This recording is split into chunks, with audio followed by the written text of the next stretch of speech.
Okay, so let's talk about inventory. In this section and this thing, we'll discuss how the inventory plays a critical role in supply chain and how managers use inventory to drive the supply chain performance. So, as you know, the role in supply chain of inventory exists in the supply chain because of a mismatch between a supply and a demand.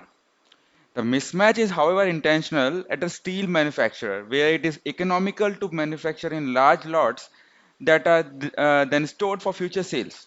The mismatch is also intentional at a retail store, where inventory is held in anticipation of future demands, and when the retail store builds up inventory to prepare for a surge in sales during the holiday season.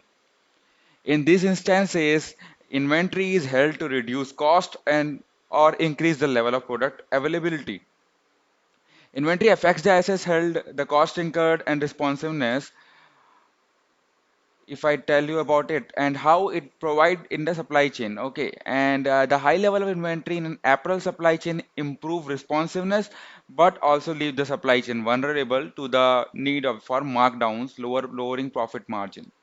A higher level of inventory also facilitates a reduction in production and transportation costs because of improved economies of scale in both functions. This choice, however, increases inventory holding costs. Low levels of inventory improve inventory turns out, but may result in lost sales if customers were or are unable to find products that they are ready to buy. In general, managers should aim to reduce inventory in ways that do not increase cost or reduce responsiveness. So, inventory also has a significant impact on the material flow time in a supply chain. So, the material flow time, what it is a time that elapses between the point at which material enters the supply chain to the point at which the material exits. For a supply chain, throughput is the rate at which the sales occur. If inventory is represented by I, flow time by T, and throughput by D, and then the three can be rated using a Little's law as follows: I is equals to D into T. That means inventory is equals to throughput into the flow of time. For example, if Amazon warehouses holds 10,000 units in inventory and sells 1000 units daily, Little's law tells us that the average unit will spend around 10,000 by 1000, or basically 1 lakh inventory it's holding by 1000, it's equal to 100 days in inventory. So if Amazon were able to reduce the flow time to 50 days with holding throughput constant, it would reduce the inventory to 50,000 units from 1 lakh. Note that in this relationship, inventory and throughput must have consistent units. That means the throughput should be 10,000. If the throughput should be every day, should be that amount of units should be selling daily, but that is actually not possible. As you know, the demand and supply varies by time to time. So let's take an example when Amazon started. Okay, when Amazon started very initially, it was dealing with books as Flipkart also. So the Amazon attempts to provide a wide variety of books among other products to its customers. So the best selling of books, how it happened is the best selling of books are stocked in many regional warehouses close to the customers for high responsiveness.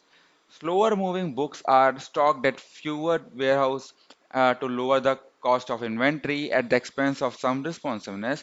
Some of the slowest moving books are there which are not even held in the inventory but that are obtained from the publisher or distributor or printed on demand when requested by a customer. Amazon changes the form, location, quantity of inventory it holds by level of sales of a book to provide the right balance of responsiveness and efficiency. Now let's coming to components of inventory decision. I'll tell you how many type of components are there. Let's first talk about cyclic inventory, or I can say cycle inventory. The cycle inventory is the average amount of inventory used to satisfy demand between the receipts of the supplier shipments. The size of the cycle inventory is a result of production, transportation, or purchase of material in large lots. Company produces and purchase in large lots to exploit economies of sales in the production, transportation, or purchasing process. With the increase in lot size, however, comes an increase in carrying cost. As an example of cyclic inventory decision, let us consider an online book retailer. This e-retailer sells average around 10 truckloads of books a month. The cyclic inventory decisions the retailer must make are how much to order from replenishment and how often to purchase this order. The retailer or the e-retailer could order 10 truckloads once each month, or it could order one truckload every 3 days.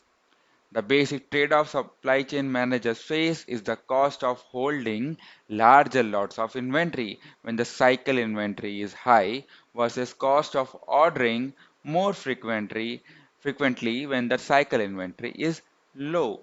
Now let's talk about safety inventory. So if you are in a supply chain or if you are a IT consultant, principal consultant, however, you will be having the safety stock to calculate.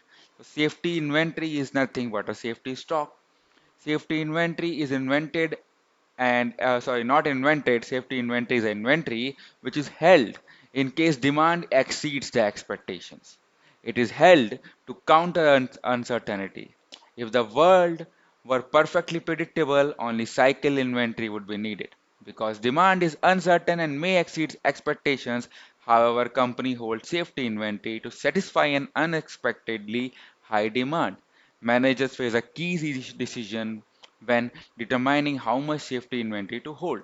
For example, a toy retailer shop, such as Toys R must calculate its safety inventory for holiday buying season. If it is too much it has too much safety inventory, the toys will go unsold and may have to be discounted after the holidays. If the company has too little safety inventory, however, the toys are us will lose sales along with the margin those sales would have bought. Therefore, choosing a safety inventory involves making a trade-off between the cost of having too much inventory and the cost of losing sales owing to not having enough inventory. Here, there is a surprisingly effective thing which is the cost of the inventory. If the cost is high, you have to at least think twice before increasing the number of lots in a safety inventory because it will again charge you better or more if the particular product is not sold. Now, after safety inventory, we will come to seasonal inventory. Seasonal inventory is built to counter predictable seasonal variability in demand. Companies using seasonal inventory build up inventory in periods of low demand and store it for the periods of high demand. When they will not have the capacity to produce all that is demanded, managers face key decisions in determining whether to build a seasonal inventory or if they do build it in deciding how much to build. If a company has volume flexibility and can rapidly change the rate of its production system at a very low cost, then it may not need seasonal inventory. However, if the changing the rate of production is expensive, when worker must be hired or fired, then a company would be wise to establish a smooth production rate and build up its inventory during periods of low demand. Therefore, the basic trade-off supply chain managers face is determining how much seasonal inventory to build is the cost of carrying the additional seasonal inventory versus the cost of having a more flexible production rate. Now let's talk about the level of uh, product availability. So what it is the fraction of demand that is served on time for the product held in inventory. A high level of product availability provides a high level of responsiveness but increases cost because much inventory is held but rarely used. In contrast, a low level of product availability lowers the inventory holding cost but results in high fraction of customers who are not served on time. The basic trade-off when determining the level of product availability is between the cost of inventory to increase product availability and the loss from the network or are not serving customers on time. Let me give you an example. I'm not taking the example in America when the tissue paper were gone like an instant. It was not considered as that because the supply was good. There was uncertainty in demand like in once in a lifetime. But after that, because the factories were shut off, everything was gone. So the production was very low, and that as a result, the level of product availability was decreased, and many customers had to face this time where they were not served with their particular requirements. So now let's going to the inventory related metrics. Okay, so we will be dealing with the first, that is C2C, cycle time, and it is basically the high level metric that includes inventories, account payable and receivables. Average inventory we will be discussing, that measures the amount of average inventory carried, and average inventory should be measured in units like days of demands or its financial value. Coming to inventory turns, what it does, it measures the number of times inventory turns over in a year. It is a ratio of average inventory to either the cost of the goods sold or sales. Product with more than a specified number of days of inventory. What it does is identify the product for which that firm is carrying a high level of inventory. This matrix can be used to identify products that are oversupply or identify reasons that justify the high inventory stock hold, such as price discount or a product being a very slow mover. Average replenishment batch size. It measures the average amount in each replenishment order. The batch size should measured by SKU in terms of both units and days of demand. It can be estimated by averaging over time the difference between the maximum and the minimum inventory on hand. Average safety inventory means the average safety stock. It measures the average amount of inventory on hand when a replenishment order arrives. Average inventory should be measured by SKU in both the units as well as the days of demand. It can be estimated by averaging over the time of minimum inventory on hand and in each replenishment cycle. Seasonal inventory measures the amount by which the flow of product exceeds its sales. Seasonal inventory is built up solely to deal with the anticipated spikes in demands like a festival, Christmas, Diwali, Dashera, Rakhi, anything.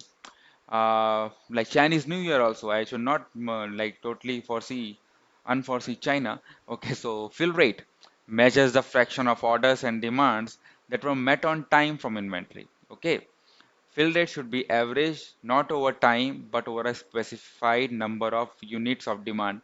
Please take it a note of it, okay? Then fractions of timeout of stock measures.